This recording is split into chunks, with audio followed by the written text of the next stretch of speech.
주셔서 평생 그가 그 육체의 가시로부터 벗어나지 못하게 했을까요? 그 육체에서 그 가시를 제거하면 그가 혹시 교만해질까 봐, 사람들이 바울이 전하는 말씀에는 관심이 없고 바울 자체를 흠모할까 봐,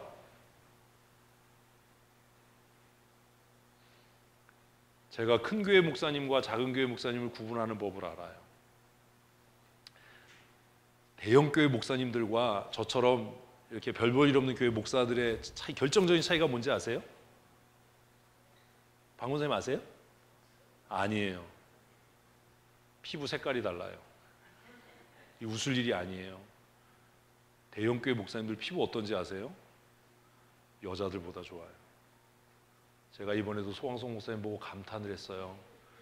저 피부는 도대체 어떻게 관리한 피부일까? 옆에 섰더니 저는 아프리카 촌놈이에요. 광채가 나요.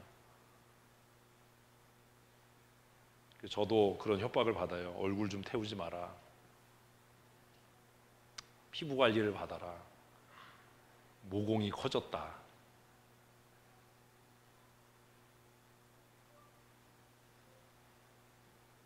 고민하셔야 되는 겁니다.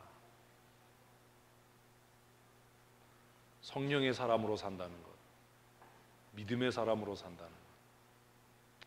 저도 얼굴 안 태우고 싶어요. 이제 다음 주에 또 더 새까매져서 올 거예요. 이제 제가 보고 느낀 게 많아요. 우리 그 큰 교회 목회하는 우리 선배 목사님들 얼굴 보면 옆에 가면 요즘에 피부만 봐요. 묻고 싶어요. 진짜 여기까지. 뭘 묻고 싶을까요? 어느 샵 다니세요? 뭐 이런 거 묻고 싶어요. 저게 관리를 안 받으면 저렇게 될 수가 없거든요. 아주 그냥 뽀사시하니 그냥 아주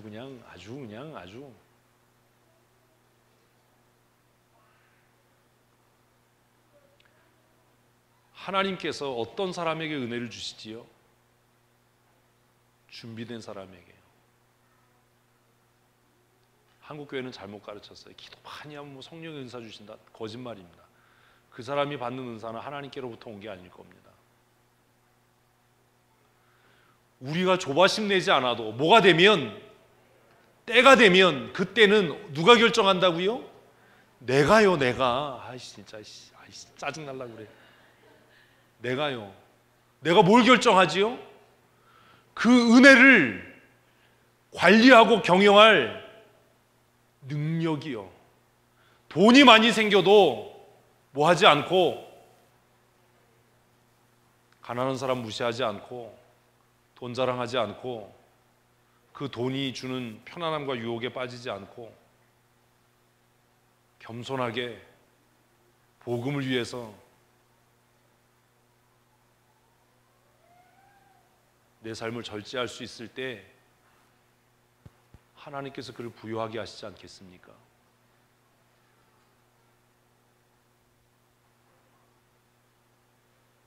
하나님 건강하게 해주세요. 백날 기도해도 왜 그게 안 되지요? 그런 거 묻는 거죠. 하나님이 너 건강하게 해주면 뭐 할 건데? 제가 복음을 위해 살겠습니다. 야 근데 성경도 그렇게 모르는데 네가 어떻게 복음을 위해서 사냐? 땡! 끝났어요. 거기서 준비가 안 된 거예요. 거짓말인 거예요. 제가 묻는 거 지금 답도 하나도 못 하잖아요.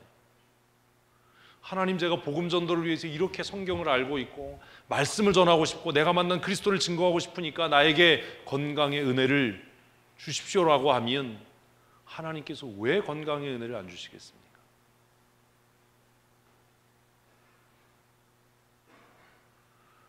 하나님 저를 목사로 부르셔서 제가 좋은 설교자로 살겠습니다. 그래서 인문학 공부를 게을리하지 않고 상담학 공부를 게을리하지 않고 심리학 공부를 게을리하지 않고 목회에 대해서 열심을 냅니다. 그러니 저에게 말씀을 깨닫는 지혜와 영적인 분별력과 통찰력을 주십시오 라고 기도하면 왜 하나님께서 그에게 은혜를 주시지 않겠어요? 왜 설교할 게 없어서 남의 거 베끼는 목사로 그렇게 전락하겠어요? 이미 때가 이름에, 다른 말로 하면 하나님의 때가 이르렀다는 뜻이기도 하지만 그들이 성령으로 충만해질 만큼 무엇이 되었다? 준비가 되었다. 자신을 비워 종이 될 만큼 준비가 됐다. 그들은 10일 동안 금식하고 철야하고 기도했습니다. 그 10일의 금식과 기도와 철야와 예수님을 따랐던 3년의 삶의 훈련이 그들 스스로가 자신의 생각, 자신의 편견, 자신의 아집을 고집하지 않고 이제는 성령께서 인도하신 대로 살기로 작정하고 종으로 살기로 다짐하는 준비가 된 것이지요. 그것을 이중적으로 복합적으로 사도행전 2장 1절은 오순절 날이 이미 이르매라고 기록하고 있는 것 아닙니까? 제가 생각해 봤어요. 만일 베드로가 성령으로 충만하지 않았다면 고넬료의 집에 갔을까? 안 갔겠지요. 사도 바울이 성령으로 충만하지 않았다면 그가 마게도니아로 갔을까? 안 갔을 겁니다. 자기 고집대로 했을 겁니다. 왜 신앙생활하고 기도 많이 한다고 하는데 왜 자기 고집대로 하지요? 남이 얘기해도 끝까지 자기가 하고 싶은 얘기를 고집하는 이유가 뭐지요? 성령으로 충만하지 않기 때문이에요. 그러면 그 사람은 왜 성령으로 충만하지 않지요? 그렇게 성경 읽고 기도하는데 성령 충만할 준비가 안 돼 있는 겁니다. 무슨 준비가요? 자신을 비워서 종이 돼야 되는데 여전히 자신의 생각, 자신의 판단, 자신의 경험이 가득한 채로 성령을 간구하니 그 그릇에 채워지겠습니까? 제가 여러 번 말씀드리잖아요. 여러분 이 물컵에 아무리 물 갖다 부어도 얼만큼요? 이 컵만큼밖에는 안 채워지는 거예요. 왜 부자가 못 되지요? 왜 건강하지 못하죠? 왜 존경받는 삶을 살지 못하지요? 왜 하는 일마다 그렇게 좀 수준 없고 좀 천박하고 왜 그러지요? 내 믿음의 그릇이, 내 인격의 그릇이 그만밖에 안 하기 때문이에요.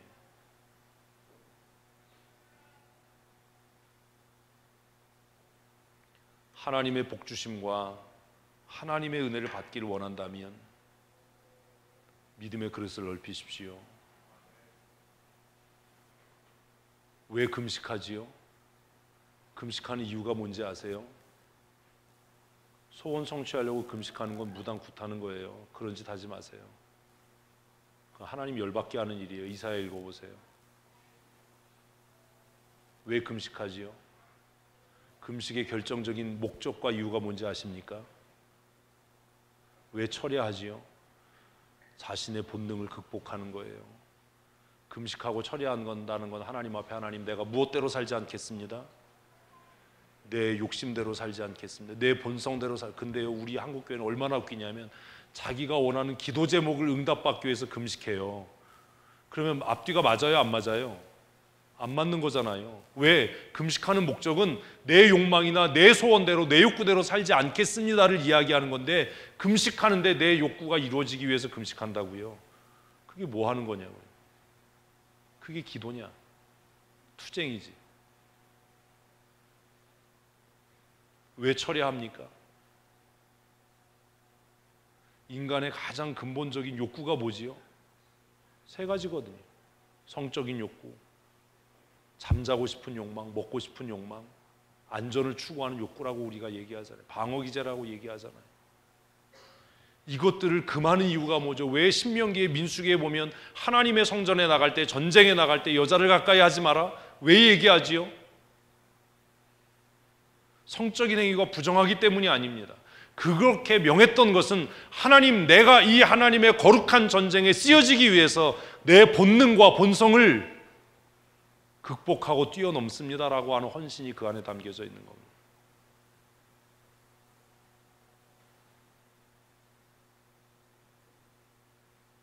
다윗이 제사장에게 나갈 때 묻잖아요. 너와 함께한 이 소년들이 여자를 가까이 하지 않았냐?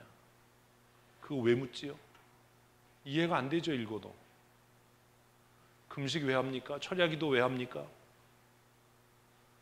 왜 바울이 이야기한 것처럼 기도하기 위해서 아내와 따로 별거하는 일을 해야 합니까? 금식하고 철야하는 이유는 내 소원을 이루기 위해서가 아닙니다. 하나님, 내가 내 욕망, 내 의지, 내 생각, 내 경험을 다 비워서 이제는 성령 하나님께서 나를 뭐 하시는 대로, 이끄시는 대로, 인도하는 대로 살겠습니다라고 하는 항복문서에 사인하는 거예요. 근데 그렇게 안 하는데 어떻게 하나님이 우리에게 성령의 충만함을 허락하시고 건강과 물질의 번영과 성공을 주시겠습니까? 내 욕망대로 하려고 하는데, 내 뜻대로 살고 싶은데, 듣지 않는데, 순종하지 않는데 어떻게 그 사람이 성령으로 충만합니까?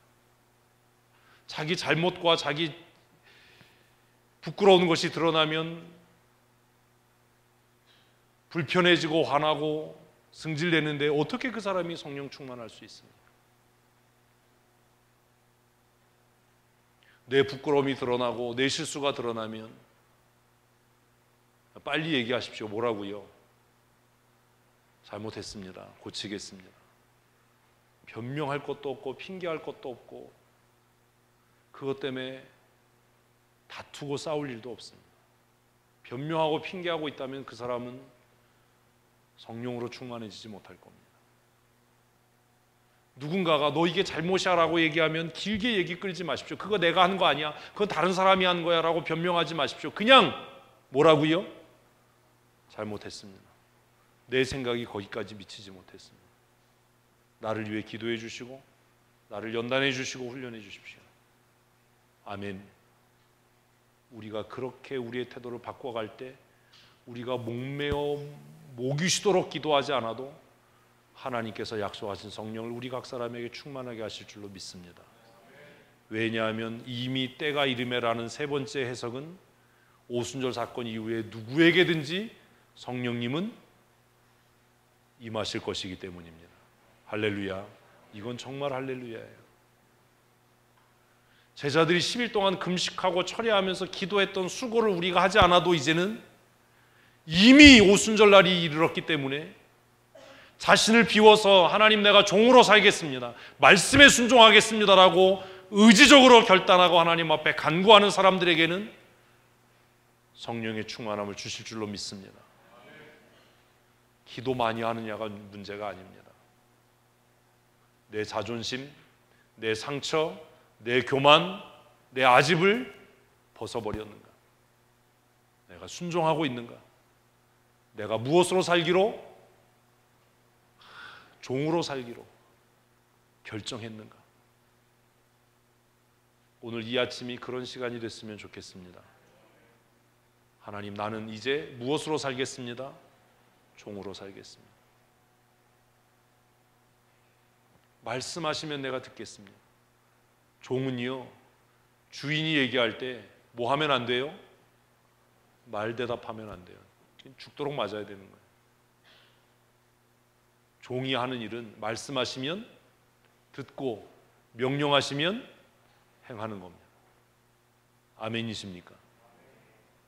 이게 저와 여러분의 차이예요. 하나님을 설득하려고 하지 마십시오. 하나님과 논쟁하려고 하지 마십시오. 주님, 말씀하시면 제가 그 다음 하셔야죠. 말씀하시면 듣겠습니다. 책망하시면 회개하겠습니다. 듣겠습니다가 아니고, 저 다리 아파요. 꾸짖고 책망하시면 회개하고 돌이키겠습니다. 내 무능이 드러나면 밤을 새워서라도 실력을 쌓아가겠습니다. 제 교만함을 꺾으시면 제가 꺾이겠습니다. 아멘. 이럴 때 하나님께서 우리를 성령으로 충만케 하실 겁니다. 우리를 비워야 성령으로 충만하게 채우십니다. 내 안에 내 생각과 내 고집이 가득한데 꼭 문제 일으키는 사람한테 제가 물어요. 너 왜 그랬어? 그러면 뭐라고 그러냐면 내 생각엔 이렇게 해야 될 것 같아서 그랬어요. 그것 이상의 교만은 없어요. 그 태도를 버리지 않는 한 절대로 성령으로 충만해지지 못해요. 내 생각대로 하는데 성령 하나님의 다스림이 개입할 여지가 없잖아요.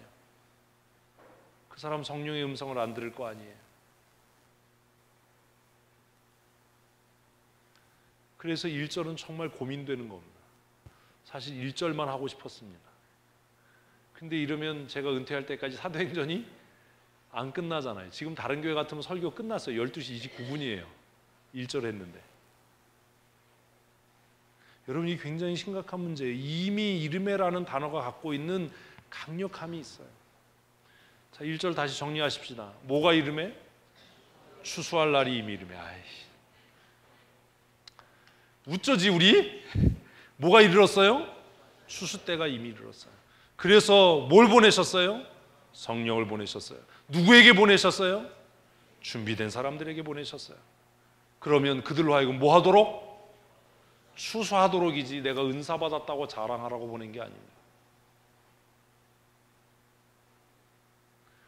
우리가 애쓰지 않아도 하나님의 때는 임합니다. 그러니 준비하십시오. 언제 쓰여질지 모르지만 준비하십시오. 지금 늦었다고 생각할 때가 가장 빠른 때일 수 있어요. 저와 여러분의 차이가 뭔지 아십니까? 저는 제가 신학교에 입학하던 때에 하나님 앞에 쓰여지기 위해서 준비하기 시작했어요. 그래서 날마다 책 읽고 기도하고 고민하고 생각하고 연구하고 언제 어떻게 쓰여질지 모르지만 제 삶의 최고의 위기는 춘천성도교회 전도사로 부임했을 때와 근남교회 담임 목사로 부임했을 때예요. 제가 정말 하나님 앞에 양심적으로 부끄럽지 않게 근남교회에 처음 부임해서 새벽기도 때 그렇게 기도했어요. 하나님, 제가 지난 십수년을 이 시골교회에 와서 목회하려고 준비했는지 아세요? 너무 하시는 거 아니에요? 제가 새벽 1시, 2시까지 책 읽고 공부하고 했던 것들이 할머니들 앉혀놓고 목회하기 위한 것이었습니까? 라고 투정 부렸던 때가 있어요. 너무 암담했거든요. 근남교회 부임했을 때. 근데 그때 깨닫게 하셨어요. 뭘요? 쓰는 건 주인 마음이다. 뭐라고요? 쓰는 건 뭐라고요? 주인 마음이다. 게임 끝났잖아요. 내가 너를 어떻게 쓰기를 원하든지 네가 나하고 약속했잖아. 뭐라고? 가라고 그러면 가고, 하라고 하면 하겠다고 너 약속했잖아. 내가 너를 이렇게 쓰겠다는데 너 불만이야? 끝. 저는 근남교회 10년 있으면서 그 교회를 떠나려고 생각한 적은 없었어요. 그래서 성도들한테 얘기했거든요. 여러분들이 제가 하나님께 순종했듯이 잘 순종하고 따라오면 하나님께서 우리 교회를 크게 부흥케 하실 겁니다. 죽어라고 말 안 듣고 승질 돋구고 저를 긁으면 어느 순간 하나님이 저를 데려가실 겁니다. 콧방귀 꼈죠. 제가 우리 교회로 부임하는 날 남자 성도들이 우리 교회 마당까지 따라왔어요. 그래서 울고 가셨어요. 제 손잡고 그렇게 얘기했어요. 목사님, 그렇게 말씀하실 때 설마 그런 일이 있겠냐, 목사님이 우리를 버리겠냐 라고 생각했다고. 돌이킬 수가 없는 겁니다. 사랑하는 성도 여러분, 준비해서 쓰여지는 사람이 되십시오. 아무나 쓰여지지 않습니다. 오순절날 이르렀다고 해서 모든 사람이 성령으로 충만하게 된 것 아닙니다. 그러니 여러분은 우리 교회 성도로 있는 게 얼마나 행복한 일입니까? 왜냐하면 뭐 아멘이 다 그렇게 기분 나쁘게 확 그냥 아주 그냥 막 그냥.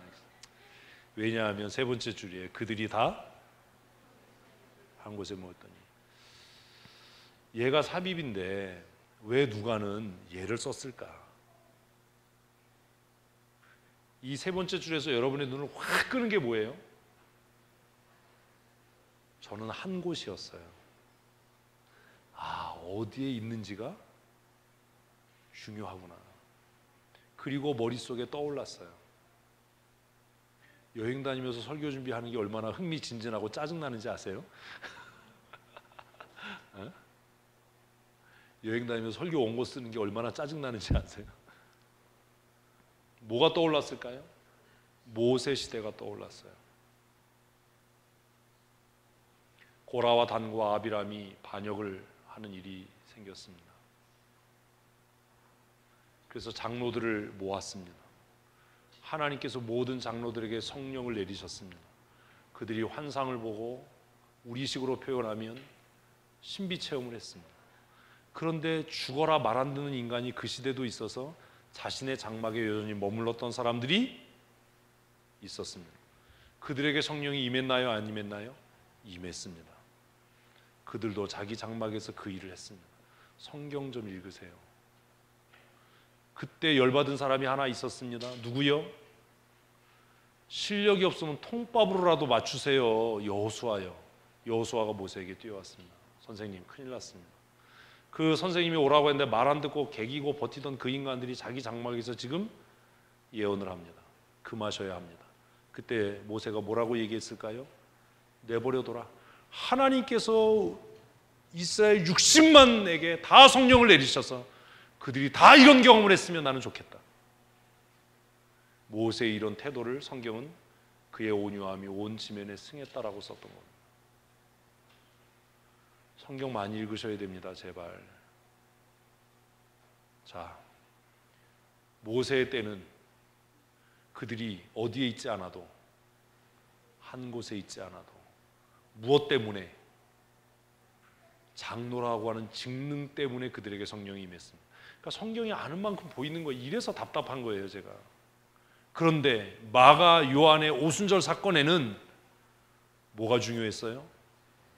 한 곳, 장소요. 왜 이렇게 달라졌지요? 이 한 절 가지고 한 달을 설교할 수 있을 거예요. 왜 장소가 중요해졌지요?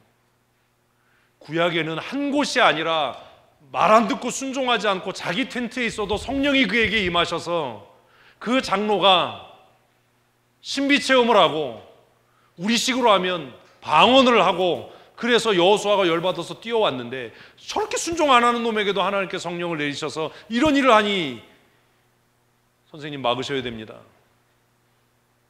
구약에는 그랬는데 왜 신약에 성령이 임하는 오순절 날에는 뭐가 그토록 곧이라고 하는 장소를 한이라고 하는 단어로 한정지어서 이렇게 강조하고 있는가? 뭐가 달라졌는가? 고민하십시오. 제가 왜 여러분들이 우리 교회 안에 머물러 있는 게 복이라고 얘기했는지 이제 아시겠습니까? 제가 훌륭한 목사라서가 아닙니다.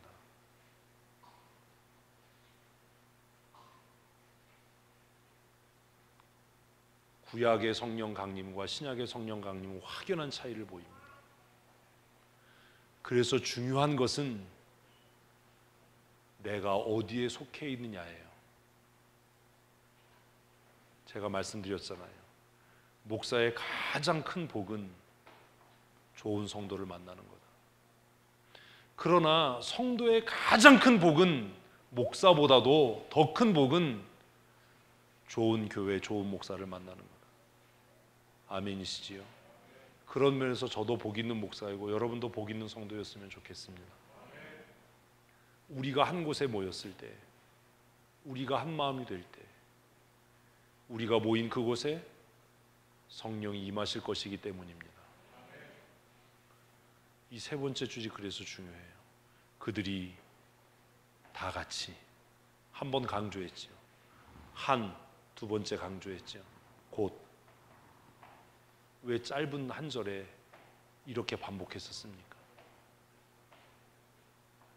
굳이 이거 안 써도 이미 1장에서 그들이 마가 요한의 다락방에 다 들어갔다는 것을 알고 있잖아요. 왜 이랬을까요? 여러분 성령 충만하기 원하십니까? 모이기 힘쓰십시다. 같은 마음을 가지셔야 됩니다.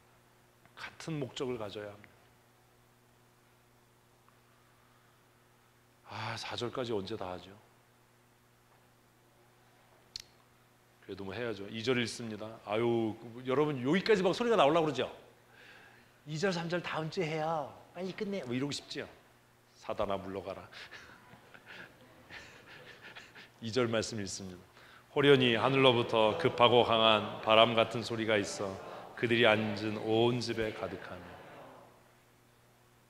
호련이라는 말은 뭐예요? 갑자기예요.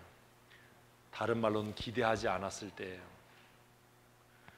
우리가 막 애써서 하나님 부자 되게 해주세요, 건강하게 해주세요, 성령으로 충만하게 해주세요, 이런 거 안 해도 언제 틀렸어요? 언제 틀렸어요? 언제? 자, 이거 10,000원씩 내기를 합시다. 재벌이 좀 되게. 준비되면이 뭐가 틀렸냐 하면 내가가 빠졌어요. 다시, 언제요? 내가 준비되면. 언제요? 또 틀렸어요. 우리 교회가 준비되면. 아이고, 우리가 막 부흥해야 돼, 막 뭐 부흥해야 돼, 막 사람들을 잡아놔야 돼, 이렇게 하지 않아도 우리 교회가 뭐가 되면, 준비되면 하나님께서 부흥케 하실 줄로 믿습니다. 뭐가 어렵습니까? 내가 준비되면 하나님께서 나를 강하게 하시고 능하게 하셔서 들어쓰실 줄로 믿습니다. 얼마나 감사한 일이에요. 우리 가정이 준비되면 하나님께서 우리 가정을 복 주시고 복 주셔서 부욕케 하실 줄로 믿습니다. 우리 자녀들이 준비되면 하나님께서 그들을 열방과 민족 가운데 탁월한 하나님의 사람으로 들어 쓰실 줄로 믿습니다. 그러니 우리는 그들을 열심히 준비시켜야 되는 겁니다. 제가 얘기했잖아요. 저는 이제 은퇴가 얼마 안 남았기 때문에 열심히 누군가를 준비시킬 겁니다. 그러나 어떤 사람을요? 자원하는 사람을요. 준비되고 훈련되는 것을 소원하는 사람들을요. 그 혹독하고 모진 훈련과 연단을 견딜 수 있는 사람들을요. 일정 중에 유리해변이라는 곳을 갔습니다. 유리해변을 간대요. 그래서 제가 생각했어요. 아니 무슨 유리 쪼가리가 얼마나 많길래 해변 이름이 유리해변이냐. 갔어요. 갔더니 자갈 반 유리 반이에요. 응? 진짜로. 그래서 제가 또 얘기를 했죠. 아들한테. 검색해봐라. 여기 왜 이렇게 유리가 많은지. 그랬더니 또 그 내 선생님과 구 선생님이 계시잖아요. 구소련 시대의 유리 공장에서 유리 폐기물을 해변에다 갖다 버렸대요. 처리할 비용을 아끼려고. 근데 그게 수십 년 동안 거의 파도가 굉장히 세요. 파도에 밀리고 쓸려서 걔가 뭐처럼 된 거예요? 자갈처럼 된 거예요. 그게 그냥 바닷가에 그냥 진짜 뭐 돌반 유리반이에요. 쓰레기를 갖다 버렸더니 관광지가 됐구나.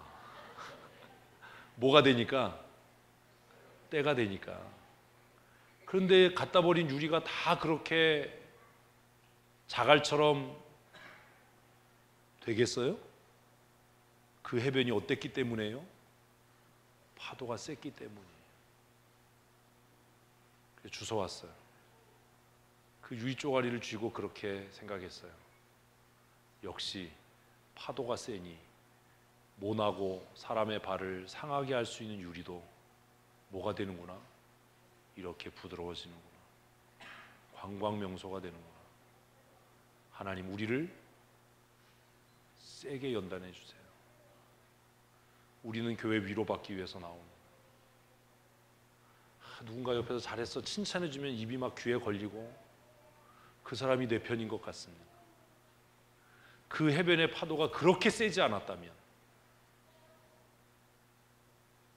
그곳은 사람이 접근할 수 없는 쓰레기장이었을 겁니다. 그 해변에서 사람들이 맨발로 뛰어놀고 해수욕을 합디다. 우리는 아웃도어 자켓을 입었는데도 서늘한데 비키니 입고 물에 들어가서 놉니다. 그래서 제가 생각했어요. 불곰들은 다르긴 다르구나. 어? 파도를 한참 쳐다봤어요. 저렇게 센 파도가 날카롭게 깨지고 상했던 유리 조각을 자갈처럼 만들었구나. 그래서 막 밑을 파봤어요. 저는 성격이 더럽잖아요. 왜 밑을 파봤을까요? 밑을 파보면 이 밑에는 뭐가 있을 거야? 뾰족한 유리가 숨어 있을 거야. 파다 말았어요. 왜요? 그 밑에도 동글동글한 유리 조각들이 있더라고요. 얼마나 유리 조각은 피곤했겠어요. 그 파도에 쓸리면서. 그런데 그 수십 년의 시간이 날카롭게 각이 지고 날카롭게 날이 서서 사람의 발을 베게 하고 상하게 했던 그 유리 조각이 사람들이 신기해하고 아름다워하고 경탄하는 자갈처럼 변해지게 했던 겁니다.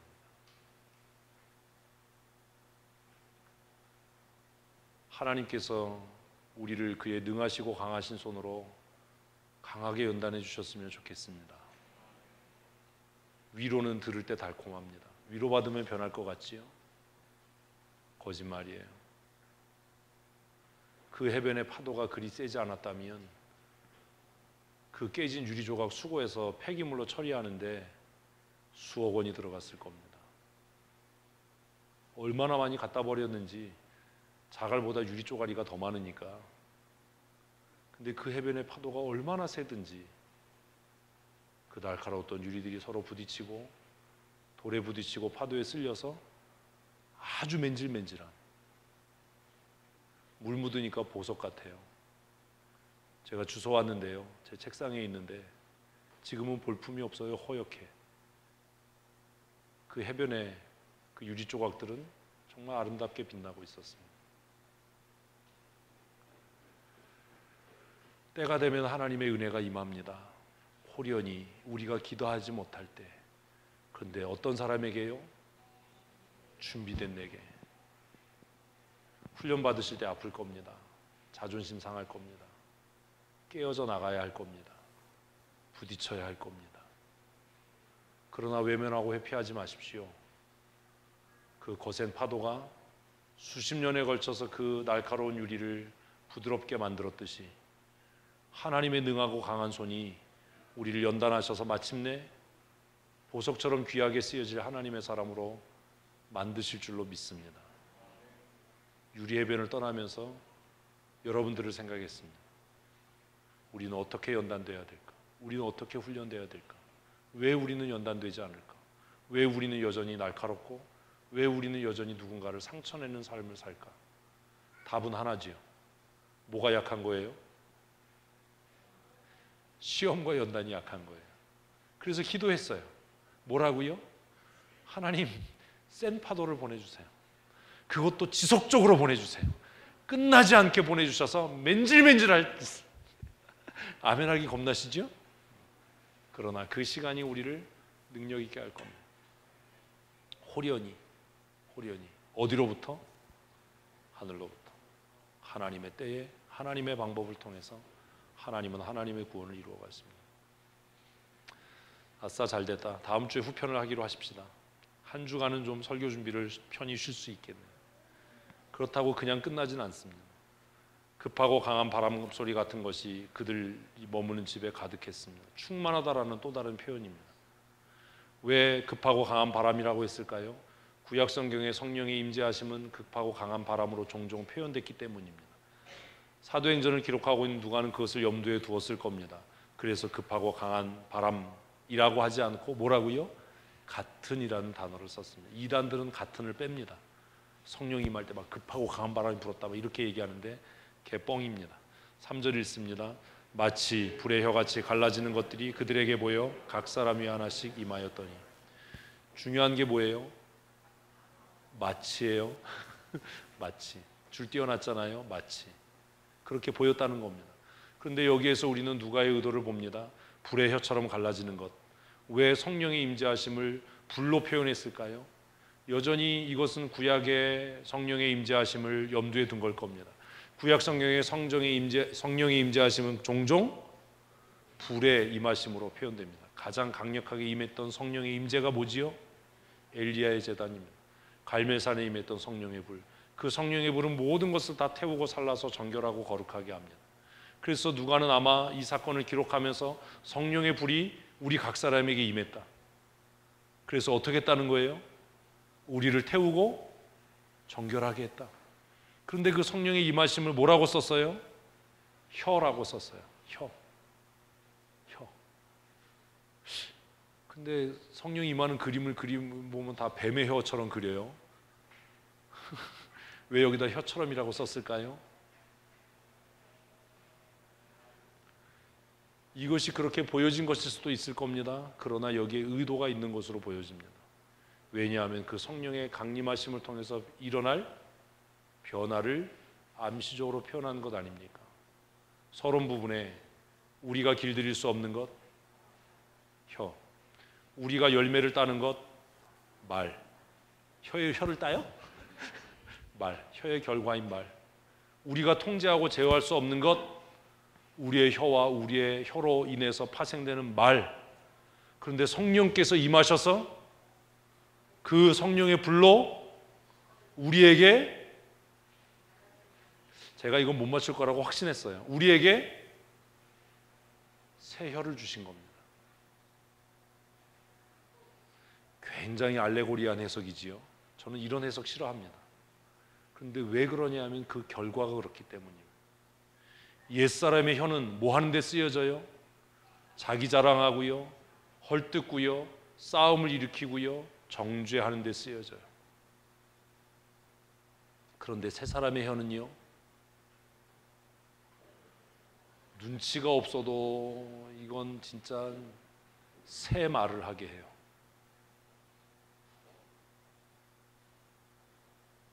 새 사람의 혀는 무슨 말을 하게 한다고요? 새 말을 하게 해요. 그래서 4절은 뭐라고 이야기하죠? 다른 방언을 말하게 했다. 다른 말을 하게 했다. 누가요? 성령께서요. 그래서 성령의 말하게 하심을 따라 불의 혀같이 갈라지는 것이 그들에게 보여서 그들 각 사람 위에, 그리고 하나씩. 이것이 구약의 성령의 강림과 신약의 성령의 강림의 또 다른 차이입니다.